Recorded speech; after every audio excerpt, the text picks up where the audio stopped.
Assalamualaikum warahmatullahi wabarakatuh. Perkenalkan, nama saya Nisa Sekarulan. Pada kesempatan kali ini saya akan menjelaskan tugas proyek 4, yaitu mengenai proposal skripsi dengan judul Representasi Peran Ibu Tunggal dalam Film yang Tergantikan, Studi Analisis Semiotika Roland Barthes. Bab 1, Pendahuluan. 1.1 Latar belakang. Film merupakan sebuah media yang berasal dari komunikasi massa yang berbentuk audiovisual yang dapat digunakan untuk menyampaikan pesan yang dapat dijadikan makna oleh penonton atau halayak. Film merupakan bentuk karya seni yang dapat digunakan sebagai ruang berekspresi. Film dapat menceritakan realitas yang berdasarkan pengalaman yang dapat merekam dengan jujur nilai-nilai sosial yang berada di masyarakat. Febrianti et al. 2020.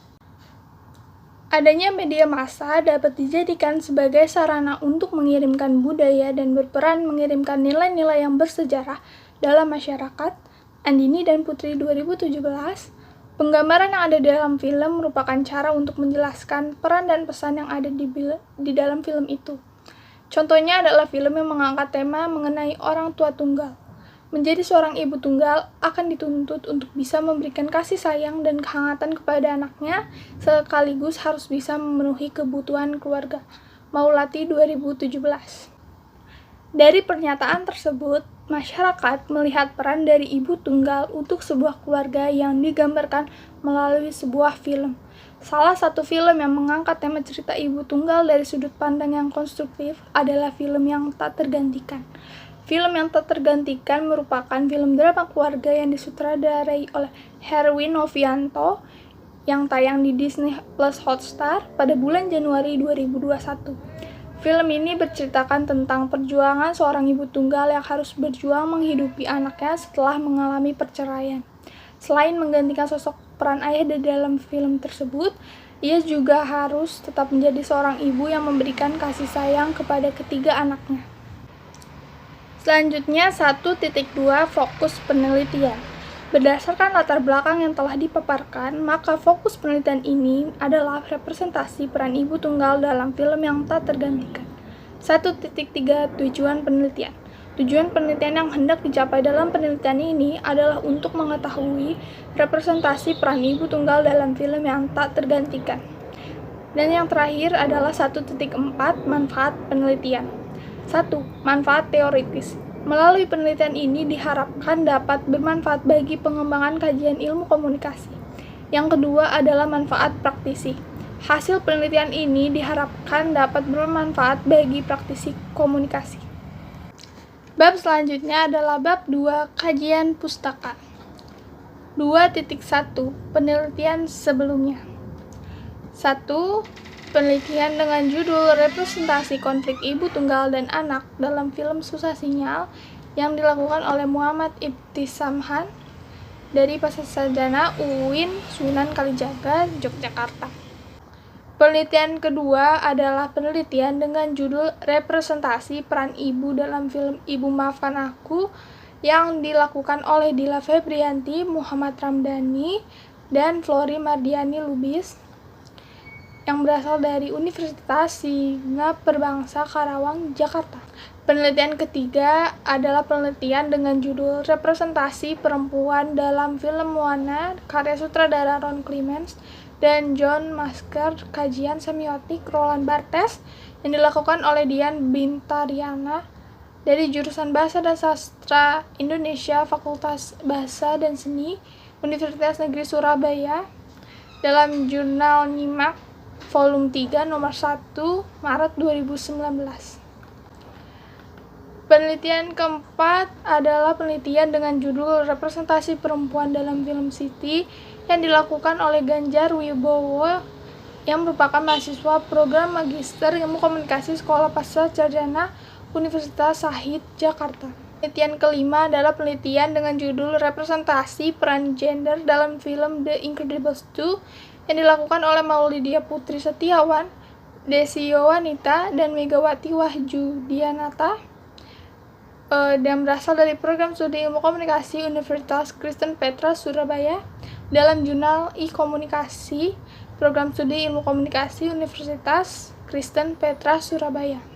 Penelitian ke-6 merupakan penelitian dengan judul Representasi Gender Tokoh Diana dalam film Wonder Woman yang dilakukan oleh Retno Indrianti dan Yuliana Rahmawati dalam Jurnal Semiotika Volume 12 Nomor 2 Tahun 2018. Penelitian ke-7 adalah penelitian dengan judul Mitologi Suksesi Perempuan dalam iklan Nivea versi Never Stop Caring yang dilakukan oleh Herli Hutahacen dan Lasmeri R.M. Girsang dalam Jurnal Semiotika Volume 13 Nomor 2 Tahun 2019. Penelitian ke-8 adalah penelitian dengan judul Konstruksi Peran Perempuan pada Iklan Cetak Mandiri Prioritas di Majalah Teras, Studi Analisis Semiotika Charles S. Peirce yang dilakukan oleh Sigit Surahman, Indrianti Azhar Fidausi, dan Ignatius Lilik Sunaharjanta dalam Jurnal Semiotika Volume 12 Nomor 2 Tahun 2018. Penelitian ke-9 adalah penelitian dengan judul Representasi Perempuan dalam Iklan Televisi, Studi Analisis Semiotika Iklan Beng Beng versi Grid Date yang dilakukan oleh Radit Gora dari Universitas Satyanegara Indonesia.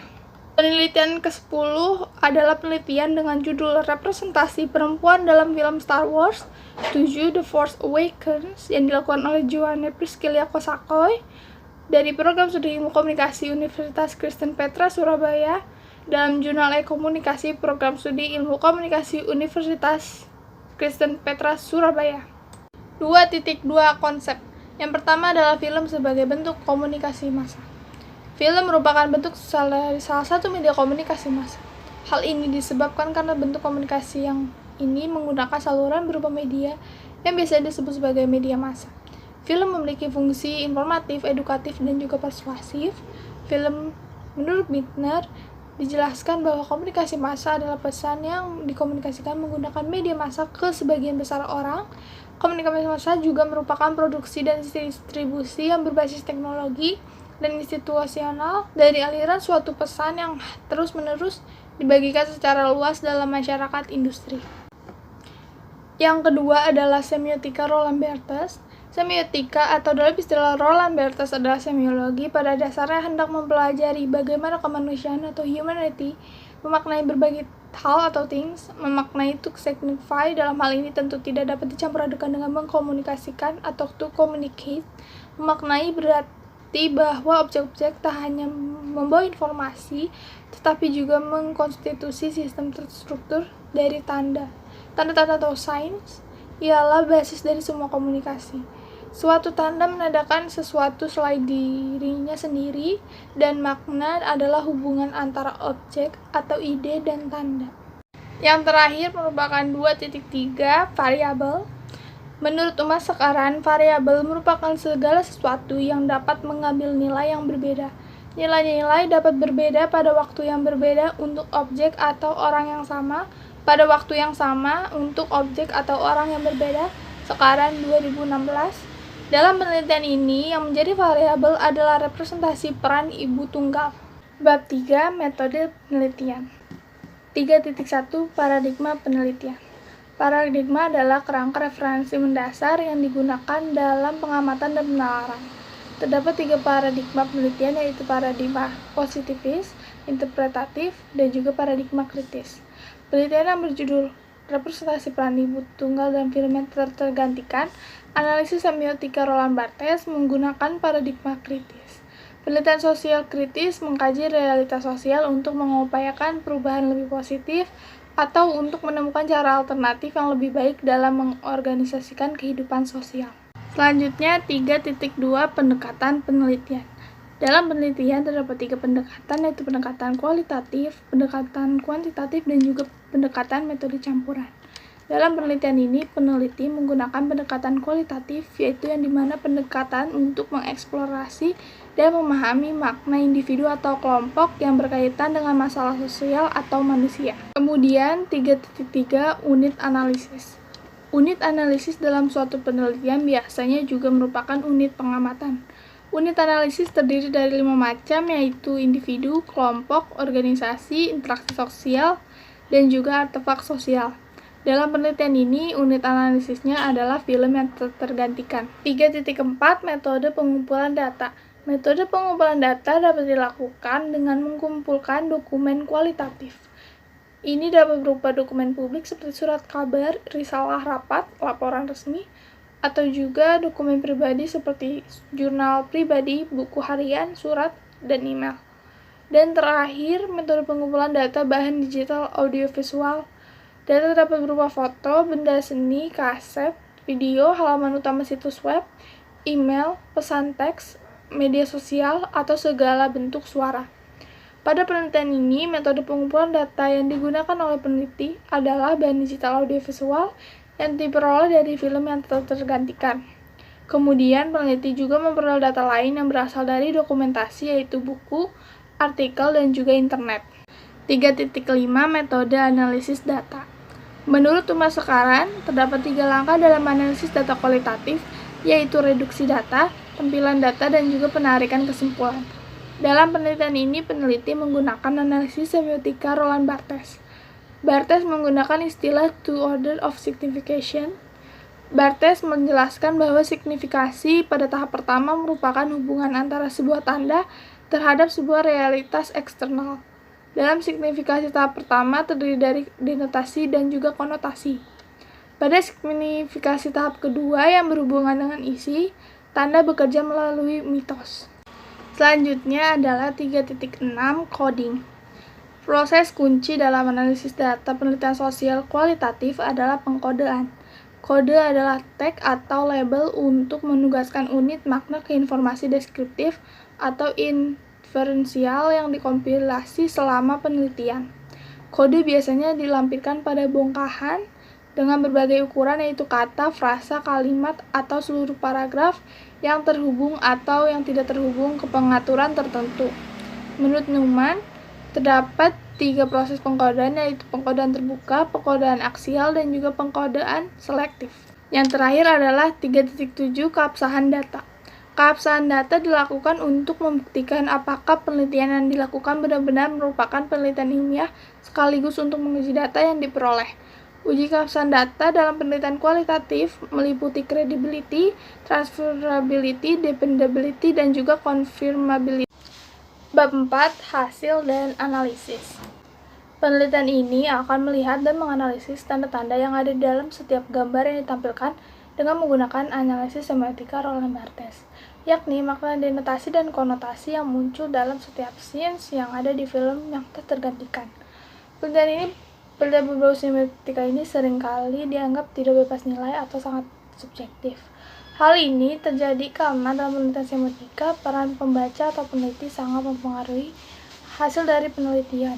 Hal ini juga disadari oleh peneliti. Penelitian yang dilakukan peneliti ini akan bersifat subjektif karena peran dari peneliti sangat mempengaruhi representasi dan analisis makna yang akan disajikan. Analisis scene pertama dalam film yang tergantikan. Dalam scene pertama ini, saya mengambil 2 contoh gambar, yaitu gambar pertama dan juga gambar kedua. 1. Visual tanda. A. Dialog, teks, atau suara. Pada gambar pertama terdengar suara orang yang sedang berjalan, sedangkan untuk gambar kedua hanya terdengar suara hening. B. Penanda. Pada gambar pertama terdapat sebuah mobil yang ditempelkan stiker anggota dari sebuah keluarga yang terdiri dari ayah, ibu, Bayu, Tika, dan juga Kinanti yang sedang terparkir di Pengadilan Agama Jakarta. Kemudian terpantul sesosok wanita dengan kemeja berwarna merah dan celana berwarna coklat.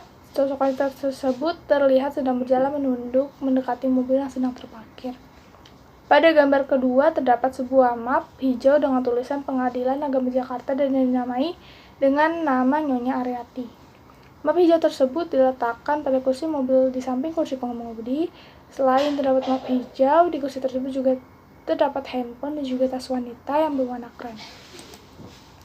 C. Petanda. Pada kedua gambar tersebut menunjukkan bahwa ibu sedang meninggalkan gedung Pengadilan Agama Jakarta setelah melakukan sidang perceraian. Ibu berjalan dengan suasana hati sedih dan kecewa karena harus bercerai dengan ayah dan membuatnya khawatir menjadi seorang ibu tunggal yang harus mengurus dan menghidupi ketiga anaknya, yaitu Bayu, Tika, dan juga Kinanti. Hal ini terlihat dari map hijau yang bertuliskan Gedung Pengadilan Agama Jakarta dan letar gedung yang tinggi. Ibu berjalan dengan wajah yang tertunduk yang menunjukkan bahwa ibu sedang sedih dan kecewa.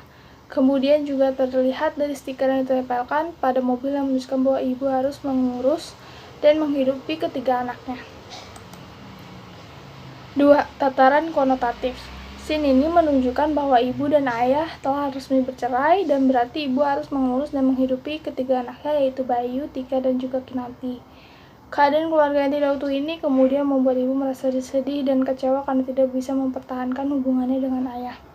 Menjadi orang tua tunggal, yakni ibu tunggal, berarti harus menjalankan peran ganda yaitu berperan menjadi ayah dan juga berperan sebagai ibu bagi keluarganya. Orang tua tunggal menjalankan dua tugas sekaligus, yaitu tugas yang sewajarnya seorang ibu lakukan dalam mengurus rumah tangga dan juga tugas seorang ayah dalam memimpin keluarga. Selain itu, orang tua tunggal akan memiliki dua bentuk sikap. Sikap seorang ibu yang lemah lembut dan penuh perhatian terhadap anaknya, dan juga sikap ayah yang tegas dalam memimpin keluarga serta menjadi panutan dalam menjalankan kehidupan berumah tangga. Analisis scene kedua film yang tergantikan. Di dalam scene yang kedua ini terdapat dua gambar, yaitu gambar pertama dan juga gambar kedua. 1. Visual tanda A. Dialog atau teks atau suara. Kinanti, Bu, lihat seragam batik aku yang warna biru gak? Kemarin sore ada di gantungan, kok sekarang gak ada? Ibu Aryati, makanya kamu baju dirapikan dong, dipisahkan mana yang bersih mana yang kotor. Yang kotor ditaruh di keranjang baju kotor, gampang banget kan mbak? Ayo duduk. Suara yang ditampilkan pada gambar ini adalah suara dialog dari para aktor dan juga suara piring dan gelas yang sedang dirapikan di meja makan. B. Penanda. Pada kedua gambar ini terlihat Ibu Aryati mengenakan baju kembang-kembang biru sedang menguncir Kinanti yang berada di kursi yang mengenakan seragam sekolah menengah pertama. Kemudian ada Bayu mengenakan baju kerja berwarna hijau sedang membantu mempersiapkan sarapan di meja makan. Kemudian di sebelah Bayu ada Tika yang memakai baju kuning yang sedang berbicara kepada Ibu Aryati. Di sisi kanan dan kiri terdapat frame yang di-blur yang menunjukkan dapur Ibu Aryati. C. Petanda. Dalam melakukan pekerjaan rumah, terkadang Ibu Aryati dibantu oleh anak tertuanya, yakni Bayu. Hal tersebut seperti yang terlihat pada gambar pertama dan kedua bahwa Bayu sedang membantu Ibu Aryati mempersiapkan sarapan. Kemudian gambar tersebut menunjukkan bahwa Ibu Aryati melakukan tugas multitasking, yaitu selain membantu menguncir Kinanti, ia juga mengurus Tika yang sedang menanyakan baju seragamnya yang hilang. Melalui gambar tersebut juga menunjukkan bahwa Ibu Aryati merupakan sosok yang tegas terhadap anaknya, walaupun begitu ia juga tetap menjadi seorang ibu yang perhatian terhadap anaknya. Hal tersebut ditunjukkan saat ia memarahi Kinanti yang teledor saat menaruh baju seragamnya. Namun setelah itu, Ibu Aryati langsung berusaha untuk tidak terlalu emosi dan menyuruh Kinanti untuk sarapan. 2. Tataran konotatif. Scene ini menggambarkan bahwa Ibu Aryati merupakan ibu yang tegas namun juga lemah lembut. Sebagai ibu yang berperan sebagai kepala keluarga, maka Ibu Aryati harus tegas kepada anaknya. Hal tersebut seperti yang dilakukan Ibu Aryati saat mengingatkan Kinanti untuk bersikap tidak teledor dengan menempatkan barang-barangnya pada tempatnya. Walaupun bersikap tegas, Ibu Aryati juga tetap menunjukkan sisi lemah lembutnya yang dengan mencurahkan perhatian kepada anaknya. Hal itu seperti yang dilakukan Ibu Aryati ketika menguncir Tika dan juga ketika ia menyuruh Kinanti untuk segera menyantap sarapan yang dibuat olehnya. Analisis scene ketiga film yang tergantikan. Dalam scene ketiga ini terdapat dua gambar, yaitu gambar pertama dan juga gambar kedua. 1. Visual tanda A. Dialog atau teks atau suara. Ibu Aryati, kayaknya ibu hari ini kerja seharian deh, nanti mas yang belikan makan malam ya. Bayu, iya bu. Suara yang ditampilkan pada gambar ini adalah suara dialog aktor dan juga suara dari peralatan makan. B. Penanda. Pada kedua gambar ini terlihat Ibu Aryati menggunakan baju kembang-kembang biru sedang duduk di kursi makan sambil bercerita kepada anaknya. Pada gambar pertama terlihat wajah Ibu Aryati yang sedih karena harus bekerja seharian dan meninggalkan anak-anaknya. Kemudian pada gambar kedua, wajah Ibu Aryati terlihat khawatir dan merasa bersalah karena tidak bisa menyiapkan makan malam dan harus meminta anak tertuanya Bayu untuk menggantikannya. Lalu di sebelah Ibu Aryati ada Kinanti yang mengenakan baju seragam sekolah mengenal pertama yang sedang menyimak pembicaraan Ibu Aryati. C. Petanda. Ibu Aryati merupakan ibu tunggal pekerja keras. Ia harus meninggalkan anaknya seharian karena harus mencari nafkah. Walaupun begitu, ia tetap khawatir dan sedih karena harus meninggalkan anak-anaknya di rumah sehingga tidak dapat menyiapkan makan malam. Untungnya, ada anak tertuanya yaitu Bayu yang dapat diandalkan sehingga Ibu Aryati meminta bantuan Bayu untuk menyiapkan makan malam. Yang kedua, tataran konotatif. Scene ini menggambarkan Ibu Aryati, seorang pekerja keras dalam mencari nafkah untuk menghidupi ketiga anaknya. Selain pekerja keras, Ibu Aryati juga merupakan sosok ibu yang peduli dan khawatir terhadap anaknya saat tidak ada yang mengurus mereka. Menjadi seorang ibu tunggal merupakan hal yang tidak mudah karena harus berperan ganda, yaitu menjadi seorang ibu dan juga seorang kepala keluarga. Dalam scene ini, Ibu Aryati menggambarkan seorang ibu tunggal yang sedang berperan sebagai seorang kepala keluarga. Analisis scene keempat, film yang tergantikan. Pada scene keempat ini terdapat 5 gambar, yaitu gambar pertama, gambar kedua, gambar ketiga, kemudian ada gambar keempat dan juga gambar kelima. 1. Visual tanda. A. Dialog atau teks atau suara. Ibu Aryati. Selamat siang, penumpang. Wah, sopirnya cantik sekali ya. Tidak khawatir diganggu penumpang. Ibu Aryati. Saya ikhlas cari uang buat anak-anak. Alhamdulillah sampai sekarang gak ada yang godain kok. Suara yang ditampilkan pada gambar ini adalah suara dialog dari para aktor. B. Penanda. Pada gambar pertama terlihat Ibu Aryati mengenakan baju blus putih yang sedang berada di dalam mobil, tersenyum dengan ramah kepada penumpangnya yang baru masuk ke dalam mobil. Pada gambar kedua terlihat wajah Ibu Aryati yang cantik di kaca pengemudi sedang memperhatikan penumpangnya yang mengajaknya berbicara. Pada gambar ketiga terlihat 2 penumpang sedang duduk di kursi bagian belakang. Salah satu penumpang mengenakan pakaian biarawati dan penumpang lainnya memakai kerudung. Kedua penumpang tersebut sedang mengajak Ibu Aryati berbincang. Pada gambar keempat dan kelima, terlihat Ibu Aryati sedang melihat ke kaca untuk menanggapi perbincangan penumpangnya dengan wajah yang ramah. C. Petanda. Ibu Aryati merupakan seorang pekerja dengan pekerjaan yang tidak biasa dilakukan oleh perempuan, yaitu menjadi supir taksi online. Hal tersebut didukung dengan pernyataan penumpang yang mengatakan, wah, supirnya cantik ya, tidak khawatir diganggu penumpang. 2. Tataran konotatif. Ibu Aryati bekerja sebagai supir taksi online untuk menafkahi keluarganya.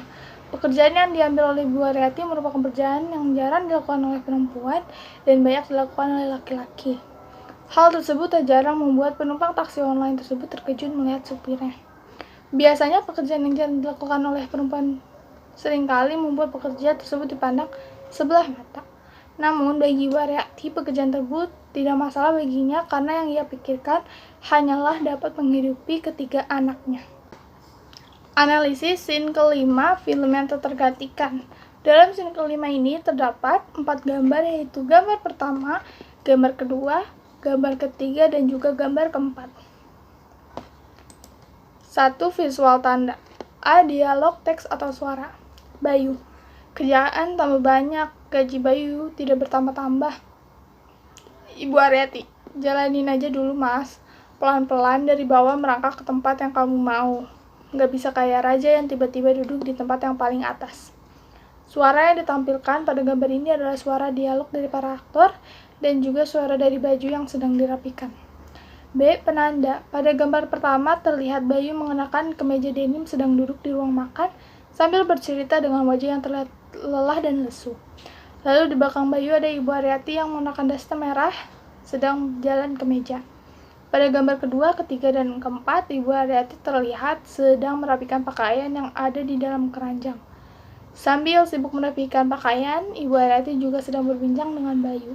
Sedangkan Bayu terlihat sedang menyimak perkataan Ibu Aryati dengan gestur dan mimik wajah yang lelah dan lesu. C. Petanda. Ibu Aryati merupakan ibu yang perhatian terhadap anaknya saat anaknya sedang mengalami keterpurukan. Hal tersebut ditunjukkan melalui tindakan Ibu Aryati saat Bayu sedang mengalami keterpurukan. Ia berusaha untuk meningkatkan semangat Bayu dan juga menunjukkan kasih sayangnya melalui petuah-petuah yang diberikan kepada Bayu. 2. Tataran konotatif. Ibu Aryati merupakan ibu yang perhatian terhadap anaknya. Ketika anaknya sedang mengalami keterpurukan, maka ibu sangatlah berperan bagi anaknya. Peranan tersebut dapat dilakukan dengan cara memberikan kasih sayang, melakukan komunikasi dengan anak, menyemangati dengan petuah-petuah, ataupun membantu anaknya keluar dari keterpurukan tersebut. Hal tersebut juga dilakukan oleh Ibu Aryati saat Bayu sedang mengalami keterpurukan akibat adanya masalah dalam pekerjaan. Sebagai seorang ibu, maka Ibu Aryati khawatir terhadap kondisi anaknya tersebut dan membantu menyemangati anaknya Bayu dengan cara memberikan petuah. Kemudian, analisis scene ke-6 film yang tergantikan. Di dalam scene ke-6 ini terdapat 3 gambar, yaitu gambar pertama, gambar kedua, dan juga gambar ketiga. 1. Visual tanda. A. Dialog atau teks atau suara. Ibu Aryati, ibu mau menceritakan soal ayah kalian. Suara yang ditampilkan pada gambar ini adalah suara dialog dari para aktor dan suara dari langkah kaki dan juga suara kursi yang dipindahkan.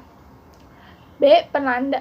Pada gambar pertama terlihat Bayu, Tika, Kinanti sedang duduk dan melihat Ibu Aryati yang sedang membuka percakapan sambil beranjak dari kursi yang didudukinya. Pada gambar kedua terlihat Bayu, Tika, dan Kinanti sedang duduk dan kepala yang menunduk melihat meja makan. Sedangkan Ibu Aryati sedang berpindah ke kursi yang berada di tengah meja makan. Pada gambar ketiga terlihat tangan Ibu Aryati yang sedang memindahkan kursi yang berada di tengah meja makan. C. Petanda. Ibu Aryati mengambil langkah untuk terbuka dengan ketiga anaknya.